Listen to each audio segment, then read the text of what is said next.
YS Sharmila అలాగే YS Sunitha చూపు ఇప్పుడు తెలుగుదేశం పార్టీపై పడిందా? వారు చంద్రబాబు టీంలో పనిచేయాలని భావిస్తున్నారా? రానున్న ఎన్నికల్లో కడప ఎంపీ స్థానం నుంచి వైఎస్ షర్మిల తెలుగుదేశం పార్టీ నుంచి పోటీ చేయబోతున్నారా? అలాగే జగన్మోహన్ రెడ్డిపై వైఎస్ సునీత సై అంటే సై అంటున్నారా అంటే అవుననే సమాధానం ఇస్తున్నారు కొంతమంది రాజకీయ విశ్లేషకులు. ఇక ఇదే అంశానికి సంబంధించి మనతో మాట్లాడేందుకు ప్రముఖ రాజకీయ విశ్లేషకులు అంకమరావు గారు మనతో ఉన్నారు. సార్తో మాట్లాడదు. సార్ నమస్తే. సార్ నమస్తే కృష్ణ గారు.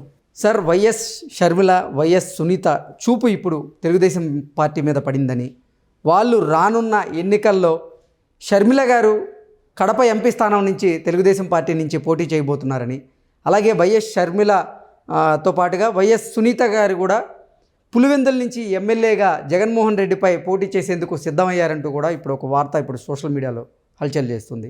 ఏంటి సార్, నిజంగా వైఎస్ షర్మిల వైఎస్ సునీత గారు తెలుగుదేశం పార్టీలో చేరబోతున్నారా? చేరి వాళ్ళు రానున్న ఎన్నికల్లో పోటీ చేయబోతున్నారా అంటే ఏం చెప్తారు సార్? కృష్ణ గారు, ముందుగా వైఎస్ సునీత గారి ప్రస్థానాన్ని తీసుకుందాము.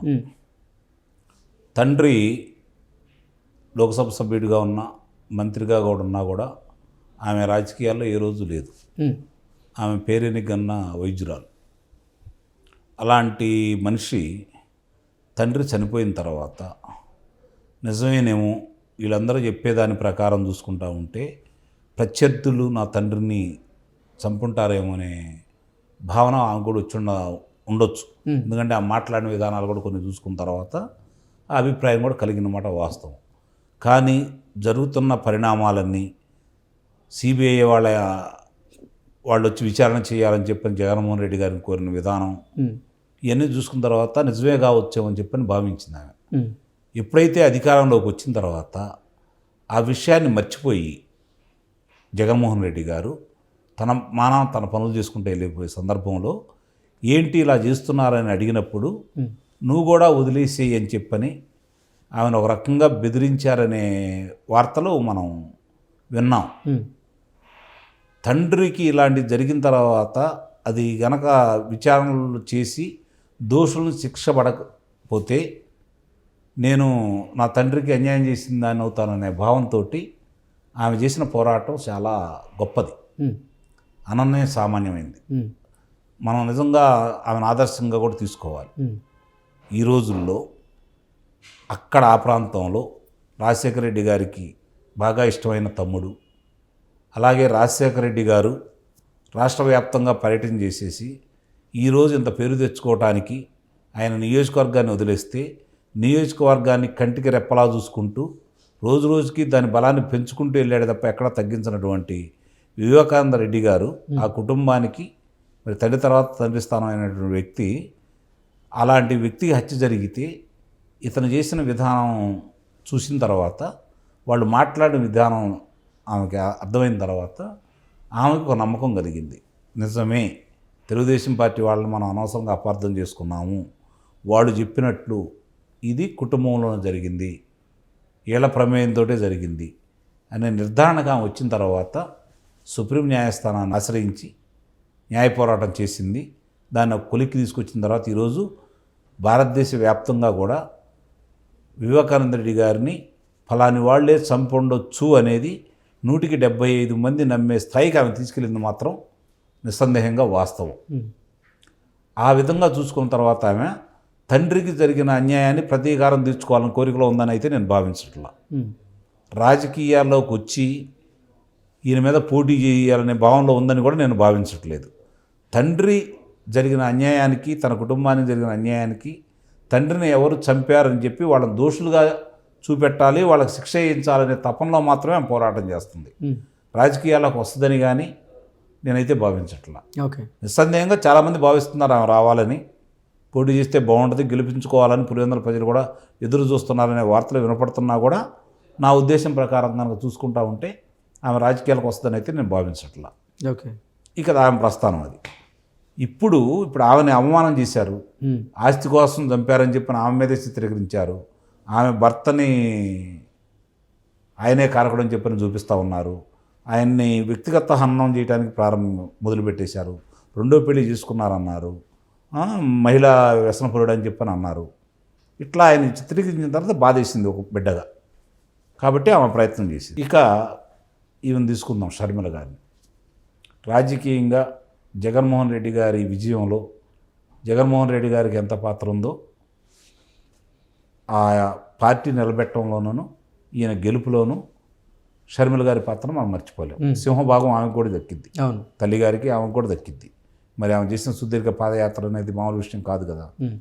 ఇవన్నీ చూసుకుంటా ఉన్న తర్వాత ఆమె విభేదించి, సహజంగా ఏమనుకున్నారంటే అన్నతోడు విభేదిస్తుంది అన్నప్పుడు, పార్టీ పెడుతుంది అనుకున్నప్పుడు ఆంధ్రాలో పెడుతుందేమో అని చెప్పి చాలామంది భావించారు. ఎందుకంటే అక్కడ కదా అన్న మీద కదా పోరాటం చేయాలని చెప్పి ఆలోచించారు. కానీ ఆమె వచ్చి తెలంగాణలో పార్టీ పెట్టింది. అప్పుడు ఏమనుకున్నారంటే, నా బొడ్డాడు కూడా ఏమనుకున్నారంటే వీళ్ళిద్దరూ ఒకటే, కావాలని రాష్ట్రాలు పంచుకున్నారు అనే భావన వ్యక్తమైంది. ఆయన బండి సంజయ్ గారు కావచ్చు, లేకుంటే రేవంత్ రెడ్డి గారు కావచ్చు, వాళ్ళకి ఏమాత్రం తీసిపోని విధంగా ఇక్కడ కేసీఆర్ గారి మీద పోరాటం చేసిన వ్యక్తి మాత్రం షర్మిల గారు. నిస్సందేహంగా ఒప్పుకోవాలి మనం ఆ విషయం. అట్లా పోరాటం చేసిన వ్యక్తి ఇక్కడ కేసీఆర్ గారిని ఓడించాలి అంటే మన బలం చాలదని చెప్పిన ఆ బలాన్ని ఆమె గుర్తించేసి కాంగ్రెస్ పార్టీలో కలిసి ప్రయాణం చేయాలని భావించింది. సరే, ఏమేం జరిగిందో మనకైతే క్షుణ్ణంగా తెలియదు. కానీ కొంత అడ్డుపట్టడానికి కారణం కూడా జగన్మోహన్ రెడ్డి గారేనని, తిరిగి ఆస్తుల పంపకాల విషయంలో న్యాయం చేస్తూ ఉన్నారని, కాంగ్రెస్ పార్టీకి వెళ్ళొద్దని, కాంగ్రెస్ పార్టీకి వెళ్లకుండా అడ్డుకున్నాడనే ప్రచారం కూడా జరిగింది. అందుట్లో వాస్తవం ఉండొచ్చు, లేకపోవచ్చు, అది వేరే విషయం. ఇప్పుడు ఆంధ్ర రాష్ట్రంలో కాంగ్రెస్ పార్టీ అధ్యక్షురాలుగా వచ్చి ఏదో చేయాలనుకుంటున్న వ్యక్తి తెలుగుదేశం పార్టీ ఎంపీగా నిలబడుతుందనేది వినపడుతున్నటువంటి వాదన. దానికి బలం చేకూర్చే విధంగా నిన్న క్రిస్మస్కు సంబంధించి లోకేష్ గారికి ఆమె పంపించిన కానుక కావచ్చు, తెలిపిన శుభాభి వందనాలు కావచ్చు, ఇవన్నీ చూసుకున్న తర్వాత ఏమో వస్తుందనే అభిప్రాయం జనంలో కలిగిన మాట వాస్తవం. కానీ నాకు తెలిసినంత వరకు మాత్రం తెలుగుదేశం పార్టీ తరఫున వచ్చి పోటీ చేస్తుందని అయితే నేనైతే భావించట్లా. ఓకే, అంటే గతం నుంచి వైఎస్ కుటుంబం కానీ నారావారి కుటుంబం కానీ రాజకీయ ప్రత్యర్థులుగా ఉండేవాళ్ళు. రాజకీయ విభేదాలు అయితే లేవు, కానీ ప్రత్యర్థులుగా అయితే ఉండేవాళ్ళు. ఎప్పుడూ ఇటువంటి సంస్కృతి సాంప్రదాయం లేదు గతంలో. అంటే ఒకరినొకరు విష్ చేసుకునేటువంటి సందర్భం అయితే లేదు ఫెస్టివల్స్కి. ఇప్పుడు కొత్తగా ఆ సంస్కృతి సాంప్రదాయానికి షర్మిల తెరలేపారు. కృష్ణ గారు, మీకు గుర్తుందో గుర్తులేదో నాకు తెలియదు, కానీ రాయచోటి ఉప ఎన్నికల సందర్భంగా రాజశేఖర రెడ్డి గారు, చంద్రబాబు నాయుడు గారు ఇద్దరు ఒకే కారులో దిగారు. ఈయన తెలుగుదేశం పార్టీ, ఆయన కాంగ్రెస్ పార్టీ. ఇద్దరు ఒకే కారులో దిగితే అక్కడ కార్యకర్తలు కూడా గొడవ చేశారు. అంటే వాళ్ళంత ప్రాణ స్నేహితులుగా ఉండేవాళ్ళు. రాజకీయ విభేదాలే తప్ప వాళ్ళిద్దరి మధ్య విభేదాలు ఉన్నాయని చెప్పిన ఎప్పుడు భావించట్లా. అతను స్నేహితుడిగా చూశాడు, అదే రాజకీయ ప్రత్యర్థులు స్నేహితుడిగా భావించాడు. నన్ను రాజకీయ ప్రత్యర్థిగా చూస్తారనుకున్నాడు చంద్రబాబు నాయుడు గారు. కానీ అధికారంలోకి వచ్చిన తర్వాత రాజశేఖర రెడ్డి గారిలో ఉన్నటువంటి రెండో మనిషి బయటకు వచ్చాడు. ఇతను శత్రువుగానే భావించాడు, శత్రువుగానే చూశాడు. ఇతన్ని వ్యక్తిత్వ హననం చేయడానికి ప్రయత్నించాడు, ఇతను రాజకీయాల్లో లేకుండా చేయాలని ప్రయత్నం చేశాడు.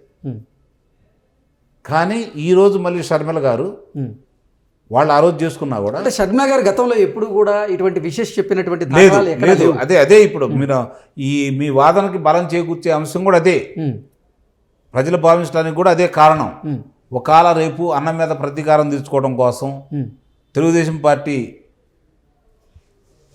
సభ్యురాలుగా, అంటే రేపు పొద్దున ఏరి లోక్సభకు పోటీ చేస్తారనే భావన రావడానికి ఈ జరుగుతున్నటువంటి కొన్ని కారణాలు మనకు కనపడతా ఉన్నాయి. అంటే జగన్మోహన్ రెడ్డితో విభేదించడం వల్ల చంద్రబాబు గారితో కలిసి పనిచేయాలని వైఎస్ షర్మిల భావిస్తున్నారంటూ కూడా కొన్ని వార్తలు వచ్చిన నేపథ్యం. తెలంగాణ ఫలితాలు, తెలంగాణలో అనుసరించిన విధానం చూసిన తర్వాత ఆమె ఈ విధంగా అనుకుంటుందేమో అని భావించడంలో కూడా తప్పు లేదు.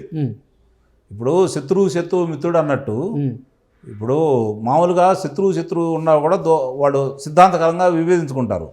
కానీ ఆప్తమిత్రులు అనుకున్న వాళ్ళు శత్రువులుగా మారితే వీళ్ళిద్దరి మధ్య యుద్ధం చాలా చాలా భయంకరంగా ఉంటుంది, చాలా ఘోరంగా ఉంటుంది, చాలా దూరం వెళ్ళింది. ఇది తట్టుకోలేరు ఒకళ్ళొకళ్ళు. అంత ఆత్మీయంగా ఉన్న వాళ్ళ మధ్య పగ వెళ్ళిందంటే చాలా తారాస్థాయికి వెళ్ళిద్ది. కాబట్టి అలాంటి తారాస్థాయికి వెళ్ళినప్పుడు సరైన వేదిక ఏంటి, నా అన్నను ఎదుర్కోవాలి అంటే అని చెప్పి తెలుగుదేశం పార్టీ కనపడుతుంది కాబట్టి వస్తుంది అనేది అందరూ ఊహాగానం. ఉమ్. అంటే నా అభిప్రాయం చెబుతున్నాను. ఓకే. నాకు తెలిసినంత వరకు అదేదో కాంగ్రెస్ పార్టీ అధ్యక్షురాలుగా ఇచ్చేసి చేస్తారని అనుకుంటున్నాం. రెండు కొట్టివేయలేం, కానీ ఎక్కువ శాతం మాత్రం కాంగ్రెస్ పార్టీలోకి వెళ్తుంది అనేది నేను భావిస్తున్నాను. ఓకే. ఏదేమైనప్పటికీ కానీ వైఎస్ షర్మిల అలాగే వైఎస్ సునీత గనక ఆంధ్రప్రదేశ్ ఎన్నికల్లో పోటీ చేయబోతే ఇక జగన్మోహన్ రెడ్డి గోవిందా అనేనా? వాళ్ళకి దింపుడు కళ ఆశ మీద ఉన్నారు ఇప్పుడు.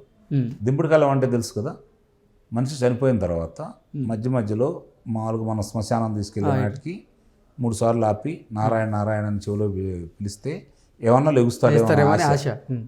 ఇప్పుడు వైఎస్ఆర్సీపీ పార్టీ కూడా అదే పరిస్థితిలో ఉంది. ఉమ్. దాని మీద ఇంకా ఆశ కూడా లేకుండా చేస్తారు నిజంగా మీరు అన్నట్టు జరిగితే ఇది. Okay. Okay sir, thank you so much.